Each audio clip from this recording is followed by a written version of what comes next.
Sobre o rapaz aí, o Gabriel Barbosa, falando sério agora, né? A música eu vou. Mas falando sério, essa coisa que você falou agora há pouco, de terem congelado a negociação do contrato do Gabriel, isso é uma obviedade. Congelaram mesmo, né? Não estão negociando, sim, né? Mas o Landim quer renovar. E o Braz também vai querer. Não se iluda, porque o Braz brigou, nada. O Braz é burro, ele vai querer contra a torcida. O que acontece? O Gabriel hoje, ele divide a torcida. Tem muita gente de saco cheio. E tem muita gente que é grata eternamente pelos gols importantes que fez e não negocia isso. Eu entendo que tem que ter. São as duas coisas paralelas. Uma, a história dele não se apaga. O cara é importantíssimo na história do clube. A outra é a fase muito ruim. E essas questões que muita gente discute. Poxa, o cara quer ser jogador, ele quer fazer outra coisa. Será que ele está de fato concentrado nesse trabalho e tudo mais? A temporada é fraca. Não tem cabimento discutir renovação em 2023, quando o contrato dele termina no final do ano que vem. Mas termina junto com o mandato do presidente. O Landim não vai querer ser o presidente que deixou o Gabriel sair do Flamengo. Então ele quer renovar, óbvio. A questão que vai acontecer aí é uma discussão forte que vai haver, porque outros setores do clube não são favoráveis à renovação em bases que foram inicialmente colocadas com reajuste significativo para o atleta. Tem gente na diretoria que acha que não tem que renovar de jeito nenhum, dando um aumento significativo. Fala, nação rubro-negra, bom dia. Absurdo esses valores que o Flamengo está cobrando da nação rubro-negra para a final da Copa do Brasil. E muitos torcedores estão indo no Procon fazer reclamação. E sobre o Rodolfo Landim, parece que a pressão que a nação rubro-negra está fazendo sobre a diretoria está surtindo efeito, porque somente essa semana o Landim já foi 3 vezes no Ninho do Urubu para conversar com o Sampaoli, para conversar com os jogadores e também para assistir os treinos. Sobre o Luizito Soares, rasgou elogios o nosso Léo Pereira e Flamengo versus Botafogo. Tudo sobre essa partida onde os times têm ataques muito positivos no Campeonato Brasileiro. Essas e outras vocês encontram agora na Flagral TV. Mas antes disso, deixe seu like, se inscreva no canal e vamos para as notícias, que é o que interessa. Incrível! Incrível! Nada é impossível! Isso aqui é Flamengo! Após o Flamengo divulgar nas redes sociais os valores dos ingressos que serão comercializados para essa final contra o São Paulo no dia 17 no estádio Mário Filho, houve muita chiadeira e muitos torcedores acionaram o Procon após haver um aumento assim absurdo em relação à final da Copa do Brasil do ano passado e também aos preços comercializados na semifinal da Copa do Brasil desse próprio ano. Os ingressos estão variando entre R$400, né, eu estou falando do público em geral, e R$4.500. Então é um valor bem alto, astronômico, né? Há muito tempo atrás, o Marcos Braz, em 2013, se eu não me engano, ele fez duras críticas ali à diretoria porque os ingressos estavam muito altos. E agora o Flamengo coloca um valor assim absurdo, tanto que muitos torcedores estão acionando o Procon na internet para tentar fazer o Flamengo diminuir esses valores, tá? Vou passar os valores para vocês e aí eu queria saber a sua opinião, se vocês também não acham absurdo, mesmo sendo final, esses valores cobrados. Até porque quanto mais caro o ingresso, menos o torcedor raiz consegue ir para o Maracanã. E a gente sabe que o torcedor raiz é aquele que coloca o pulmão na boca e fala e grita e incentiva o time do começo até o fim. Não que outros torcedores que pagam ingressos mais caros não façam, mas o torcedor raiz a gente sabe que faz a plenos pulmões o tempo inteiro. Então eu acho muito ruim afastar esse tipo de público do Maracanã e meio que elitizar. Mesmo sendo uma final, o Flamengo poderia comercializar, pelo menos na Norte, ingressos com valores mais acessíveis do que R$400, um valor de início aí. Para mim é um valor também muito caro e vamos lá para os valores em geral aí de todos os setores do Maracanã para público em geral, ok? Setor Norte, para público em geral, R$400 o ingresso. Lembrando sempre que meia paga R$200, a metade, né? Sul, R$700 o mais barato. Leste Superior, R$1.000 o ingresso mais barato para público em geral. E a partir de segunda-feira que abrem as vendas, mas primeiro são para os sócios torcedores, tá? Depois que abre para o público em geral. Leste Inferior, R$1.200. Oeste Inferior, R$1.500. E o Maracanã Mais, R$4.500, tá?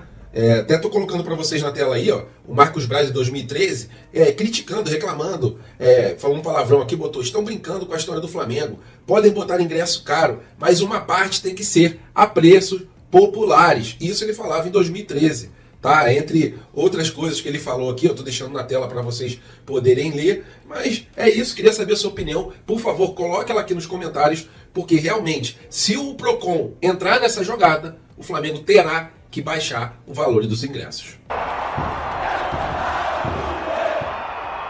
E parece que a pressão feita nas arquibancadas, com xingamentos aí, com palavras ofensivas direcionadas não só para o Marcos Braz, mas também para o Rodolfo Landim, surtiu efeito. Porque o Rodolfo Landim, que não é um cara que aparece muito na parte do futebol, ele essa semana fez ali um plantão no Ninho do Urubu, tentando estancar a sangria, né? Resolver os problemas ali do futebol. Na terça-feira ele conversou a portas fechadas, deu respaldo ali ao técnico Sampaoli. Já na quarta-feira ele foi no Ninho do Urubu e conversou ali com o Gabigol, né? Conversou também com o Felipe Luiz, conversou com as lideranças do futebol rubro-negro. E ontem, na sexta-feira, ele acompanhou o treino do começo até o fim. Ele quer se mostrar ali mais presente num momento de crise, um momento que realmente, nos bastidores, a situação está muito complicada. E conforme o próprio Rodolfo Landim, gosto sempre de lembrar isso aqui, ele falou, se tiver algum problema no clube, o principal culpado é o presidente. Não pense você que a culpa não é do presidente. É sim do presidente. Começa de cima para baixo. Então, ele está aí tentando botar a cara, tentando resolver, porque é responsabilidade dele. Rodolfo Landim, você tem que responder, você é o principal responsável por tudo que acontece no Flamengo. Você é o presidente. Então você tem que resolver sim a situação do Marcos Braz, tem que resolver a situação do futebol, tem que estar de perto e poderia, né, pelo menos botar a cara ali na imprensa de vez em quando, fazer uma coletiva e explicar melhor as coisas para não ficarem esses boatos correndo de um lado, do outro e tentar ali focar no principal, que é a gente conquistar títulos, que esse ano ficou muito, muito aquém das nossas expectativas.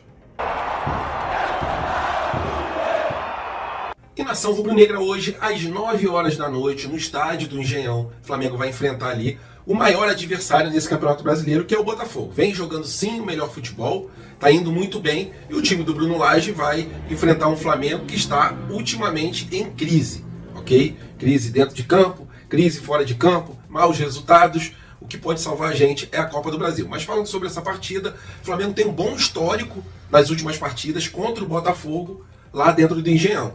Mas isso não quer dizer absolutamente nada. O futebol que o Flamengo vem jogando é um futebol sem apetite. E o do Botafogo é o contrário, é um futebol de muito apetite. Se a gente jogar o que a gente sabe e colocar raça, aí a gente pode sair com resultado positivo lá da casa dos adversários do líder do brasileiro. Falando sobre o time do Flamengo, provavelmente o Sampaoli vai colocar o Pedro como o centroavante e o Gabigol ficaria ali no banco. Lembrando que o Botafogo tem 51 pontos e o Flamengo tem 36. O Flamengo está na quarta colocação e entre o Flamengo e o Botafogo está na primeira, tem o Grêmio e também o Palmeiras. Vamos lá lutar para diminuir isso, esses números, e tentar algo no Campeonato Brasileiro, né? Esperança é a última que morre. O Flamengo deve ir a campo com a seguinte escalação: Matheus Cunha no gol, na lateral direito Wesley, lateral esquerda o Ayrton Lucas. Na zaga do Flamengo, Léo Pereira ao lado do Fabrício Bruno, na parte de volante o Pulgar ao lado do Alan, um pouco mais na frente o Gerson, aí vem Everton Ribeiro, Bruno Henrique e o Pedro. Pedro que está avassalador nos clássicos esse ano. Dos 6 clássicos que ele jogou, ele fez 5 gols, ainda deu uma assistência. Então, ele é o número 1 ali do time do Flamengo em relação a adversários, a participação direta a adversários aqui do Rio de Janeiro.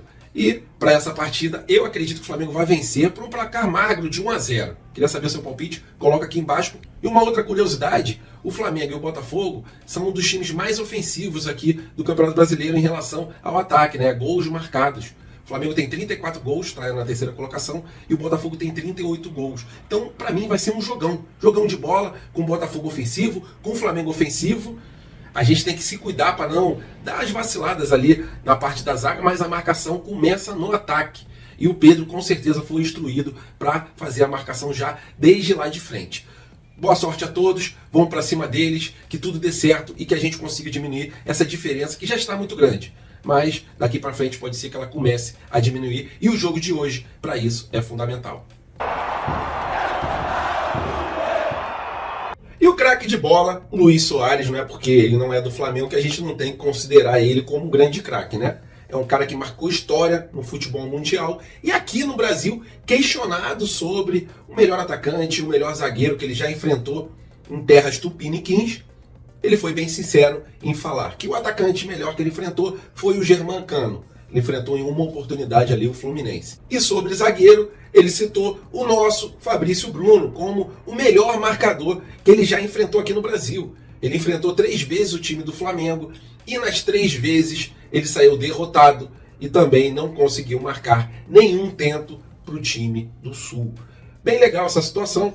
A gente está carente realmente de uma defesa sólida.